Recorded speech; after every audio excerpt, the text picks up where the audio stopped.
जय जगन्नाथ। मु लवली। आज आपण मानकु मु आम मामू घर को नहीं जाऊछि।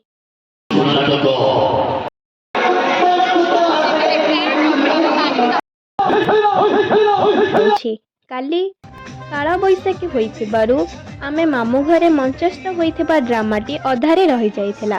सेतिपई आज आमे पिला माने आम घरे मदर्स डे सेलिब्रेशन करी आम मामू घर को जाइछु। ड्रामा देखिबा पई आमे मामू घर को न जाई सीधा पेंडाल पाखक जाइथिलु।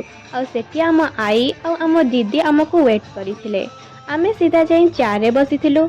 ऑपेरा पार्टी रे हेउथबा रेकॉर्ड डांस भली सेठी मध्य फर्स्ट रेकॉर्ड डांस हेइथिला। आमे तो बहुत एंजॉय कलु। ड्रामा स्टार्ट हेइथिला। ड्रामा रे प्रोफेशनल लेडीज आर्टिस्ट को आना जाइथिला, किंतु जेंट्स कलाकार माने आम मामू घर नहीं थिले। तांको एक्टिंग देखले लागोथिला सत्य जेपरी सेमाने थिले प्रोफेशनल। बहुत भल लागिथिला हम ताकर एक्टिंग देखिके। मु फर्स्ट टाइम पई ड्रामा देखुथिबारु मते बहुत भल लागिथिला आ मु बहुत एंजॉय करथिली। 5टारे सरीला सब ड्रामा। आमे घर को रिटर्न कलु। एतिके रहिली। जदि मोर वीडियो आपण मानको भल लागिथिबो लाइक करिवे आ कमेंट करबा को भी भूलिबेनी। जय जगन्नाथ।